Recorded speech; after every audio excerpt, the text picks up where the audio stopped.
जय श्री गणेश दोस्तों। हमारी आज की कहानी का नाम है बर्बादी। कहानी अच्छी लगे तो प्लीज चैनल को सब्सक्राइब कर लीजिएगा। अब शुरू करते हैं कहानी। सविता जी अभी पति और सास के लिए नाश्ता मेज पर लगा रही थी, तभी दरवाजे पर किसी ने दस्तक दी। अरे सोनी, तुम इस वक्त, और ये बैग, सब ठीक तो है ना? सविता जी दरवाजा खोलते ही सामने बेटी को देख बोली, मम्मी पहले अंदर तो आने दीजिए, फिर सवाल पूछ लेना। ये बोल सोनी अंदर आ गई। क्या हुआ बेटा, तू बड़ी परेशान सी लग रही है।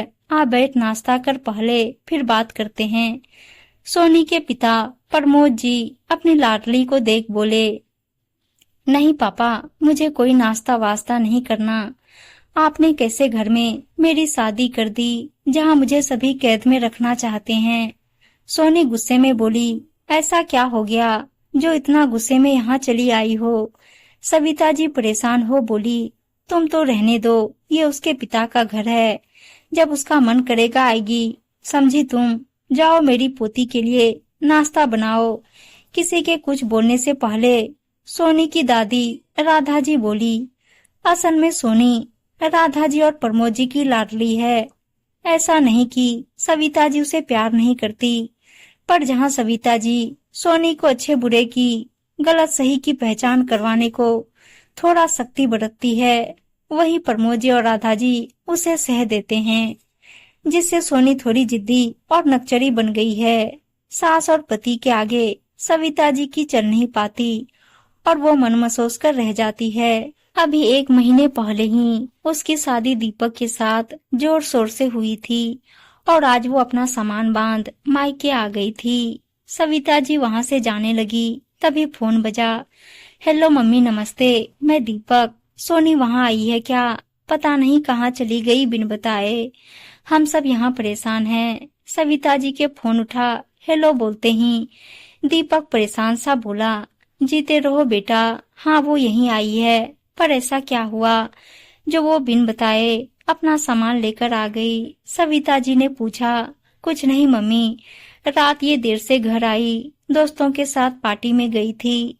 हम यहाँ फोन मिला मिला परेशान थे, तो बस मम्मी ने इतना बोल दिया कि कम से कम फोन करके बता तो देती, लेट होगा, बस इसे गुस्सा आ गया। बोली, मैं हर बात के लिए आपसे परमिशन लूंगी क्या? ये घर है या जेल? मैंने इसे इतना बोल दिया कि मम्मी से कैसे बात कर रही हो, उन्हें तुम्हारी फिक्र है इसलिए बोल रही। बस इतनी सी बात पर उल्टा सीधा बोलने लगी और कमरा बंद कर लिया अपना। सुबह में वॉक पर गया था, मम्मी मंदिर गई थी, तो ये अपना सामान उठा चल दी। हम कितने परेशान थे। दीपक एक सांस में बोल गया। हाँ देखो दीपक, मैं सोनी की तरफ से माफी मांगती हूँ और तुमसे मिलकर बात करना चाहती हूँ। सविता जी बोली, मम्मी आपको माफी मांगने की जरूरत नहीं, और आप जब कहोगी, जहाँ कहोगी मैं आ जाऊंगा। दीपक आदर से बोला। जगह और समय तय कर दोनों तरफ से फोन रख दिया गया। अरे किसका फोन है, जल्दी से नाश्ता लाओ ना। तभी प्रमोद जी ने आवाज दी, लो सोनी, और ये बताओ क्या बात हुई थी वहाँ? नाश्ता दे सविता जी ने पूछा। मम्मी, उन लोगों को मेरे बाहर जाने से परेशानी है, बोलते हैं बताया क्यों नहीं। अब हर बात बताकर थोड़ी करूंगी मैं अपनी। सास कोई जेलर और मैं कैदी थोड़ी। सोनी बोली, पर बेटा, जैसे मुझे तुम्हारी फिक्र है उन्हें भी है, फिर ये गलत भी तो नहीं। रिश्तों में छोटी छोटी बातें कई बार बड़ा रूप ले लेती है। तुम्हें उन लोगों को बताकर यहाँ आना चाहिए था। वो लोग कितना परेशान थे तुम्हारे लिए। सविता जी बोली। ओ तो दीपक ने मेरी शिकायत लगा दी, वो तो है ही मम्मी का चमचा। सोनी गुस्से में बोली, हो गए तुम्हारे सवाल जवाब। अरे मेरी बेटी किसी की गुलाम नहीं, वो अपने पापा के घर आई है और जब तक चाहे यहाँ रहेगी, किसी को क्या परेशानी है। प्रमोद जी बीवी को झिड़कते हुए बोले, पापा मैं उस घर में दोबारा नहीं जाऊंगी जहाँ मेरी इज्जत नहीं। पिता की सह में सोनी बोली, सोनी शादी कोई बच्चों का खेल नहीं है, समझी तुम? सविता जी बोली, चुप रहो तुम, अब मैं अपनी बेटी को तभी वहाँ भेजूंगा जब दीपक अलग घर लेकर रहेगा, क्योंकि मेरी बेटी किसी की कैद में नहीं रह सकती। प्रमोद जी चिल्लाए। सविता जी समझ गई, पिता और दादी का लाड सोनी की शादीशुदा जिंदगी की बर्बादी का कारण बन रहा है। उन्हें ही बेटी का घर बसाने को कुछ करना होगा, वरना इतनी सी बात इतनी बड़ी बन जाएगी कि उनकी बेटी नासमझी में अपना ही घर बर्बाद कर लेगी। फिलहाल उन्होंने चुप रहना मुनासिब समझा, क्योंकि वैसे भी सास और पति सोनी के मामले में उसकी एक नहीं चलने देते।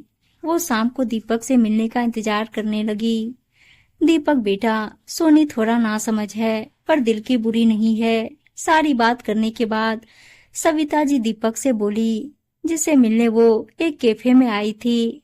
मम्मी, मैं भी जानता हूँ ये बात, और मैं और मेरा परिवार सोनी से प्यार करते हैं, उसकी फिक्र करते हैं, पर सोनी इसे नहीं समझ रही। अब बताइए, मैंने उसे फोन किया तो बोलती है उसे अलग घर में रहना है।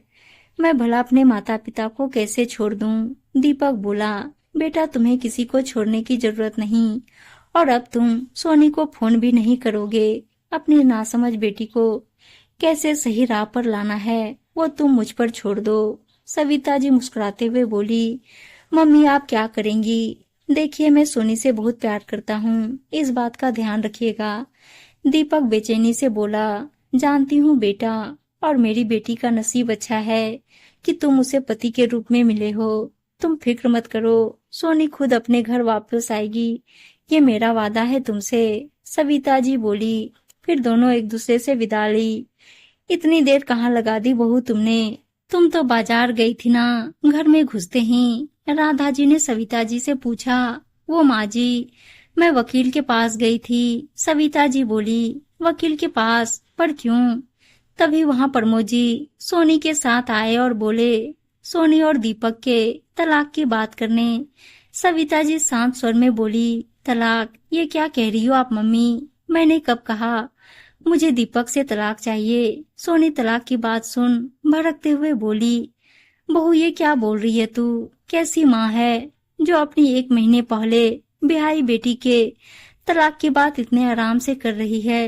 राधा जी भी भड़क कर बोली, माँ जी, सोनी उस घर में रहना नहीं चाहती और दीपक अपने माँ बाप को छोड़ना नहीं चाहता, इसलिए इन दोनों का तलाक हो जाना ही बेहतर है।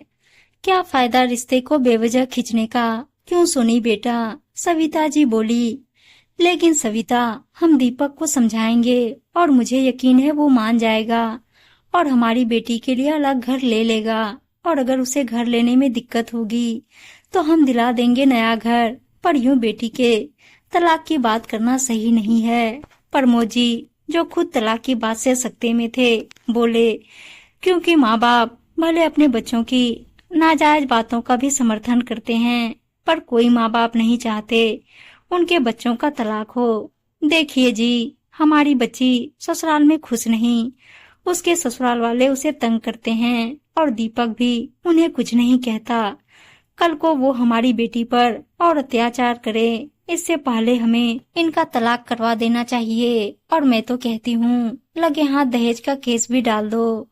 जब जेल की चक्की पीसेगा वो, तब समझ आएगा हमारी बेटी का मोल। सविता जी बोली, मम्मी क्या बोल रही हो आप? दीपक की इसमें क्या गलती? और उन लोगों ने मुझसे दहेज कहाँ मांगा? ना ही कोई अत्याचार किया है, बल्कि वो तो मुझे अपनी बेटी की तरह रखते हैं। जो खाना है खाओ, जो पहनना है पहनो। हाँ, थोड़ी टोका टाकी करते हैं, पर उसकी वजह से तलाक थोड़ी लिया जाता है। सोनी माँ की बातों से परेशान हो, प्रमोद जी और राधा जी भी परेशान हो सविता जी को ही देख रहे थे। पर बेटा, तुम्हें जब उस घर में रहना नहीं और दीपक वहाँ से अलग होगा नहीं, तो हम तुम्हारा तलाक करवाकर ऐसी जगह तुम्हारी शादी कर देंगे जहाँ लड़के के माँ बाप ही ना हो। फिर तो कोई टोका टाकी नहीं रहेगी। हाँ, ये ठीक रहेगा। क्यों जी? सविता जी बोली, मुझे कहीं शादी नहीं करनी, ना तलाक लेना। मैं अभी अपने घर जा रही हूँ पापा, वरना मम्मी मेरा तलाक ही करवा कर मानेगी। मैं अपने सास ससुर की थोड़ा टोका टाकी बर्दाश्त कर लूंगी, पर दीपक से अलग नहीं होना मुझे। परेशान सोनी बोली और अपना सामान लेने अंदर चली गई और फिर तेजी से बाहर निकल गई। बेटा सुन तो, प्रमोद जी उसे आवाज देते रह गए। जाने दीजिए उसे, क्योंकि सही मायने में वो अब शादी का मतलब समझी है। सविता जी सख्त लहजे में बोली, आज पहली बार प्रमोद जी की हिम्मत नहीं हुई पत्नी से कुछ बोलने की। उम्मीद है दोस्तों कहानी अच्छी लगी होगी, और अच्छी अच्छी कहानियां सुनने के लिए चैनल को सब्सक्राइब और वीडियो को लाइक शेयर जरूर कर दीजिएगा। धन्यवाद दोस्तों।